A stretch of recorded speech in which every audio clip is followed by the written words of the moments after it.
Hello everyone and welcome to Homestead for a Living. I want to talk today about stacking assets on your land. A big part of self-sufficiency is financial self-sufficiency. A lot of us learned that in 2020 when the government forced a lot of people out of business, and we all realized that our ability to not put things in our body that we don't want in our body might rely on us having to make our own living because our employment was conditional now based on our compliance with tyranny.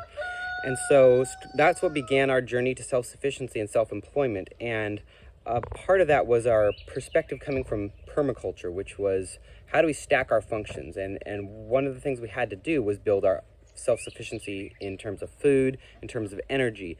And as we have to undertake all these massive projects, it takes a lot to build a self-sufficient farm.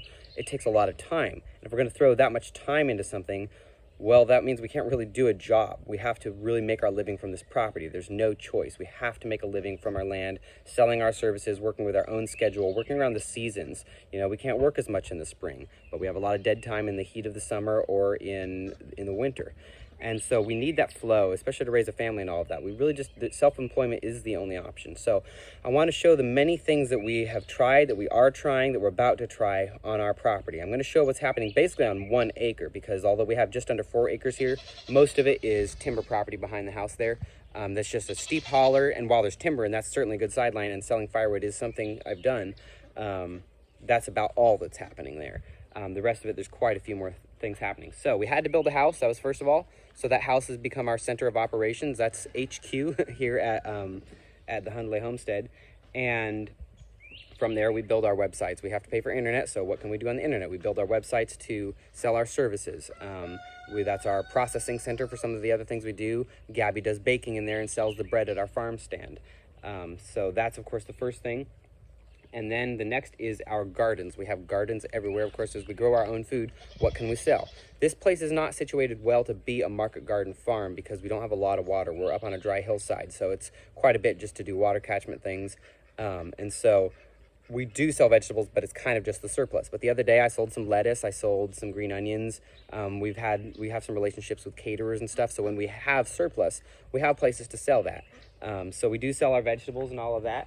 As you can see, we have a ton growing up in here. And so the beauty of this kind of approach is that since we're not really a market garden farm, it's not a main source of revenue, we don't really have to stress about it. Whatever happens to grow extra and do really well that year, we sell the surplus, but we don't really advertise anything in particular. So that's just a little bit of a sideline we have going on. Over there is our greenhouse, which is about to get replaced because it blew over in a storm. But as we make our own seedlings, we also can sell seedlings. When we're doing tomato or pepper seedlings, we can be doing seedlings out of that. Here's another brand new asset that's about to go into business. We have a lot of remodeling to do, but this is a shed we bought that we're converting into a multi-use structure. We're going to finish out the interior. It's going to be our farm office. It's going to be where Gabby can do her marketing. She can meet clients here to do marketing and website design. We're going to put a piano and a bit of a music studio in there. And that's going to be where I can have violin lessons, and eventually I can fly tracks because I still have relationships in Nashville where I can do fiddle tracks and stuff like that for recordings. And all of that will be kept really aesthetic because it's also going to be our farm to table bed and breakfast. So we're going to be spending the next month working very hard on finishing that out.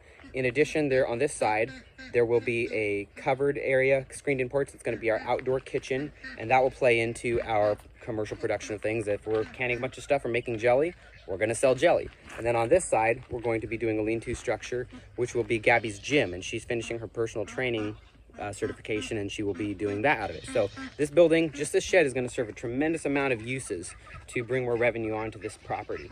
Over here, we have our poultry, chickens and ducks. This is our temporary setup. We're about to build a new barn, and that's going to include a much better poultry setup now that we have a good idea of what we actually need. But this was done on the cheap, using a lot of scrap materials. There's our grow out cages in the back. And while we do sell some eggs, we found that it's a much better revenue stream to incubate the eggs and to sell chickens or pullets, where I'll make $4 or $5 from each chick. Or if I raise it up to be a pullet, I'll make about $17 to $20.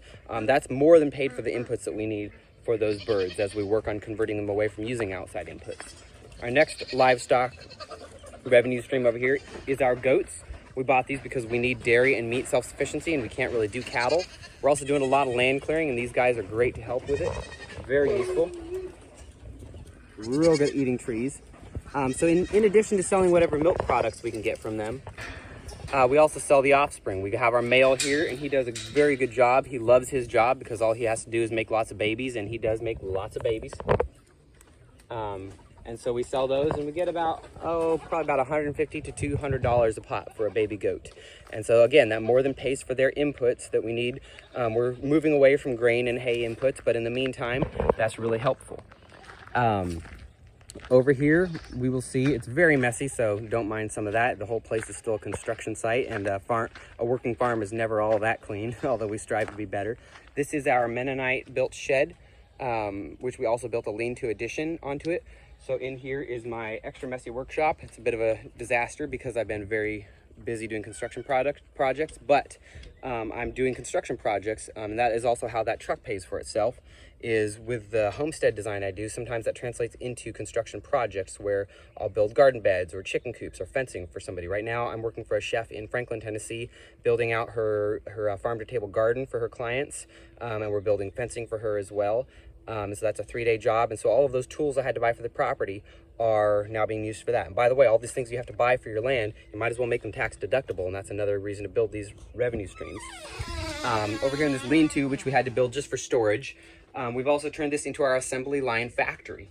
We've been selling these Spigot kits, which which take a 55-gallon barrel and turn it into a rainwater catchment barrel. We've been doing that for 2 years. That's become a really good sideline. It's really taken off this year, where we send the kit to convert these barrels and we ship them off. So this is a mail order kind of a business. And so our assembly line is here, and we take the parts, the components for that. And when we get an order, we bundle them up, put them in an envelope, and we're right by the mailbox. The mailbox is in view. Our post office is very close as well, so it's a very easy shipping center. And as we make more products, we'll ship more out from here.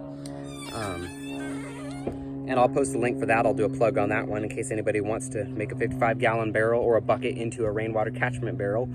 We sell the kits to do it, and they're real good quality. It was a solution we had to make for ourselves on this farm because it's so dry. We have to do a lot of rainwater catchment. So that's another way to think through this, is what things do I have to come up with solutions for, and then should I sell that? Is it a really good solution? Here's our big commercial sideline right now, which is the nursery. We've been hard at work starting this. I wanted a big orchard on this property, big food forests and such.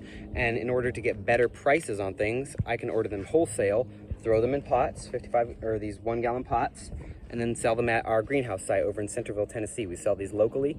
And slowly, as we build out our own orchards, we'll move away from having to buy this stuff. As our fruit trees start to take off, like this plum here, we can start taking cuttings off of them and do grafting from them. And then it's completely, I don't want to say passive, but it's self-contained. We're not having to go out and purchase fruit trees or bare roots and then pot them up. We're actually producing them from our property. Up here is our garden, one of our many gardens. And as I mentioned, we are just mainly raising vegetables for ourselves, but we do have surplus, and we sell them to caterers. We sell them for value-added things like, well, the farm-to-table bed and breakfast. Anything we grow is now going to get a value-added price through the farm-to-table bed and breakfast. So we'll serve somebody a breakfast, and it's going to have all products from our farm. And that plate of food will add so much value to the bed and breakfast experience, where instead of maybe $75 that you get for a Airbnb stay, now we're looking at more $100 to $150. So that's way more for that plate of veggies and other food from this farm, or eggs, than I would get selling it at a normal retail price. So that's not even all of the sidelines we have here. We have our own services we offer, the things that we love to do. Gabby is a writer and spent a lot of years marketing in the corporate world. And so now she's bringing that to small farms, where she helps small farms or other similar businesses like ours learn to market, to take all those corporate tricks that they use and do their social media marketing and other kinds of marketing and do it really easily. And she builds websites as well. She's working right now on a project where she'll come in and do a whole website in 1 day for somebody. And that's also another use for that, will be her meeting clients over there for that. So I'll also put her website, Marketing by Gabby. I'm going to put all our business links so you can kind of see what we're doing and get some inspiration there. And then I do, of course, homestead design with Tennessee Homestead Design. And I do a lot of consulting as well as construction projects and kind of almost basically contracting through that. Everything from food forest implementation, rainwater catchment builds, garden builds, fencing builds. I'm helping somebody establish a commercial nursery. We're building a root cellar. We're building bomb shelters. We're building everything. And so that's all just from our little center of operations in there. And of course I do music still for a living. I'll do shows and I will do lessons. And these are just we try not to do a ton of services because that's not very passive. You're just trading your time for money. But if it's something we love to do, then we're more than happy to do that for a living as we build out more passive revenue generators here on this property. So hopefully that gets people thinking, you know, what do you have on your land? What services, what skills do you have to learn? As you build your self-sufficiency and you build your protein supply and your perennial fruit production and your vegetables and your greenhouses and all of the infrastructure that you need to build on your property, how do you make a living from that as well and become financially self-sufficient from it? And how do you spend your time doing the things you love? And how do you make everything you need to buy tax deductible? If you're going to play the legal tax game, a great way to do it is you set up your sole proprietorship or your LLC, whatever your choice is, and you get your farm business. Most states also allow tons of deductions for farms. And so then everything you need to buy for your property or for your projects, just about anything can be legally deducted. And it's a legal way to not give money to the government, which is what we should all be doing, because why would you buy more bombs and guns for the enemies? One last little thing, we've got a bunch of totes here by our root cellar. And these are things where I needed to grow out.